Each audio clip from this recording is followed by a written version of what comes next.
நாட்டுக்காக விளையாடி தங்கப்பதக்கம் வாங்கி தந்து தாய்நாட்டுக்கு பெருமை சேர்க்க வேண்டும் என்பதே லட்சியம் என கோவையை சேர்ந்த கல்லூரி மாணவியும் சீனாவில் நடைபெற்ற ஊசு போட்டியில் 3ஆம் இடம் பிடித்து பதக்கம் வென்ற பால அர்ஷினி நிகழ்ச்சி பேட்டி.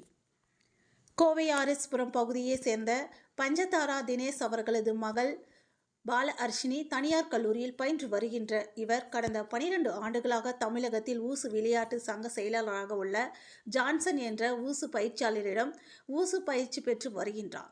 இந்த நிலையில் 2025ஆம் ஆண்டுக்கான 10வது உலக குங்ஃபூ ஊசு சாம்பியன்ஷிப் போட்டிகள் சீனா நாட்டில் அக்டோபர் 14ஆம் தேதி முதல் 19ஆம் தேதி வரை நடைபெற்றது. இப்போட்டியில் கலந்து கொண்ட பால அர்ஷினி பிளெக்சிபிள் பிரிவில் 3வது இடம் பிடித்து பதக்கம் பெற்று இந்தியாவுக்கு பெருமை சேர்த்துள்ளார். மாநில மற்றும் தேசிய மற்றும் சர்வதேச அளவில் பல விருதுகளை பெற்று வரும் பால அர்ஷினி இன்று விமான மார்க்கமாக கோவை வந்தடைந்தார். இவருக்கு கோவை ஆர்எஸ்புரம் பகுதியில் உள்ள அடுக்குமாடி குடியிருப்பில் சாதனை பெண்ணின் பெற்றோர், உறவினர்கள் மற்றும் அருகில் வசிப்பவர்கள் சார்பாக உற்சாக வரவேற்பு அளிக்கப்பட்டது. மேலும் சாதனை படைத்த பெண்ணின் அடுத்த கட்ட வளர்ச்சிக்கு தேவையான அனைத்து உதவிகளையும் வைசன் சேரிட்டபிள் ட்ரஸ்ட், கோஸ்வான் குழுமம், ஆர்எஸ் ஐடென்டி அபார்ட்மெண்ட் குடியிருப்பாளர்கள், ஆர்யா வைசிய மகாஜனங்கள் உள்ளிட்ட பல அமைப்புகள் இணைந்து செய்ய உள்ளதாக தெரிவித்தனர். தொடர்ந்து செய்தியாளர்களை சந்தித்த பால அர்ஷினி கூறியதாவது: சீனர்களின் தற்காப்பு கலை என்றழைக்கப்படும் ஊசு கலையை கடந்த 12 ஆண்டுகளாக பயிற்சி பெற்று வருவதாகவும், சீன நாட்டில் இந்தியாவின் பெருமையை பறைசாற்றி பிரான்ஸ் பதக்கம் வென்றது தனக்கு மகிழ்ச்சி அளிக்கிறது என்றார். இதற்கு உறுதுணையாக இருந்த தனது பெற்றோர்கள் மற்றும் பயிற்சியாளர்களுக்கு நன்றிகளை தெரிவிப்பதாக தெரிவித்தார். ஊசு போட்டியில் இந்திய நாட்டு ஆடை அணிந்து போராட வேண்டும் என்பதே தனது லட்சியம் என கூறியவர், இந்திய நாட்டுக்காக தங்கப்பதக்கம் வாங்க வேண்டும் என உறுதியுடன் போராடி வருவதாக தெரிவித்தார் என்பது குறிப்பிடத்தக்கது. அனைவருக்கும் வணக்கம். என் பேர் பால அர்ஷினி. நான் ஊஷு கேம்ல 12 இயர்ஸா பிராக்டிஸ் பண்ணிட்டு வந்துட்டு இருக்கேன். ஸோ எங்க ஜான்சன் மாஸ்டர் தான் எங்களுக்கு பிராக்டிஸ் கொடுத்துட்டு வராரு. அவர் தான் தமிழ்நாடோட ஜெனரல் செக்ரட்டரி.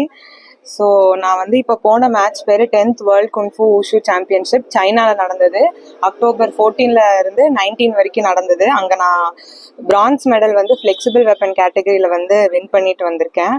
எங்கள் கேம் ஊஷுங்கிறது ஒரு சீனர்களுடைய தற்காப்பு கலை. இங்கேருந்து பௌத்த தர்மன் கொண்டு போய் அங்கே நம்ம ஃபேமஸ் ஆனது தான் எங்கள் ஊஷு.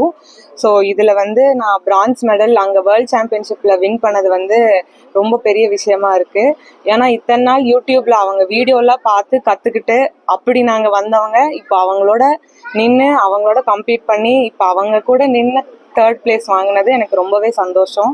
இந்தியாவை ரெப்ரசன்ட் பண்ணணுங்கிறது ஒரு முதல் ஆசையாக இருந்தது. இப்போ இந்தியாவுக்காக ஒரு வேர்ல்ட் ஸ்டேஜில் பிரான்ஸ் மெடல் வாங்கினதுக்கு ரொம்பவே சந்தோஷப்படுறேன்.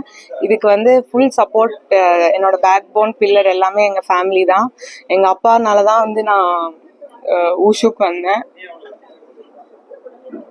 என்னோட ஃபேமிலியோட சப்போர்ட் அண்ட் எங்கள் மாஸ்டர் ஜான்சன் மாஸ்டரோட சப்போர்ட் இல்லைன்னா இது எதுவுமே நடந்திருக்காது. So thank you parents and thank you master எங்களுக்கு இவ்வளோ சப்போர்ட் கொடுத்ததுக்கு. அடுத்தது என்ன பிளான்? அடுத்த பிளான் என்னோட ஒரே கோல் இந்தியா ஜெர்சி போடணும், இந்தியாவை ரெப்ரசன்ட் பண்ணணுங்கிறது தான். இதுக்கப்புறம் இன்னும் மேலும் மேலும் எந்த ஒரு குளோபல் ஸ்டேஜ் கிடைச்சாலும் நல்லபடியாக பண்ணி ஒரு கோல்டு மெடல் எடுத்துகிட்டு வரணும் இந்தியாவுக்காக அப்படிங்கிறத என்னோட ஆசை. நான் இப்போ கிருஷ்ணமால் காலேஜில் படிச்சுட்டு இருக்கேன். 2nd இயர் சைக்காலஜி படிச்சுட்டு இருக்கேன். இந்த ஸ்போர்ட்ஸ்னால நான் ஃப்ரீ எஜுகேஷனில் தான் படிச்சுட்டு இருக்கேன். அதுக்கு எங்களுக்கு கூட இருக்கிறது எங்களோட ஜெயசித்ரா மேம். அவங்கனால தான் காலேஜ் எனக்கு ஸ்மூத்தாக எல்லாமே ஹேண்டில் பண்ண முடியுது. Thank you ma'am. உங்களோட போட்டி போட்டவங்களோட டஃப் உங்களுக்கு எந்த அளவுக்கு கொடுத்தாங்க? நீங்கள் எந்த அளவுக்கு அதில் எஃபர்ட் போட்டிருக்கீங்க? நாங்கள் காம்படிட் பண்ணும்போது 50 கண்ட்ரிஸோட காம்படிட் பண்ணியிருக்கோம். ஸோ டாப்பில் இருந்தது எல்லாமே சைனா, ஹாங்காங், அவங்கெல்லாம் தான் மெயின் பிளேயர்ஸாக இருந்தாங்க. நான் போட்டி போடும்போது என் கூட ஹாங்காங் 1st பிளேஸாக இருந்தாங்க. அடுத்து கிரீஸ், இந்த மாதிரி அவங்களோட எல்லாம் காம்படிட் பண்ணி வந்தோம். டஃப்பாக இருந்தாங்க ரொம்பவே அவங்க எல்லாருமே. என்ன கற்றுக்கிட்டீங்க அந்த கேம்ல? நம்ம இந்தியாவிலேருந்து இப்போ அங்கே நம்ம போனால் நம்மளோட வேல்யூ என்னங்கிறது அங்கே இந்த மாதிரி ஒரு குளோபல் ஸ்டேஜில் தான் தெரியுது. அவ்வளோ பெரிய ஒரு இன்டர்நேஷ்னல் பவுட்டில் வேர்ல்ட் கிளாஸ் அத்லீட்ஸோட காம்படிட் பண்ண முடிஞ்சுது. அது எனக்கு ஒரு பெரிய லைஃப் டைம் எக்ஸ்பீரியன்ஸ் கொடுத்தது இந்த சைனா ஜேர்னி. நமக்கு ஃபுட் இல்லைன்னாலும், நம்ம டைம் ஜோன் மாறினாலும் நம்ம எப்படி அதை எல்லாமே மேனேஜ் பண்ணி ஹேண்டில் பண்ணுறோங்கிறது எனக்கு இந்த மேட்ச் சொல்லி கொடுத்தது.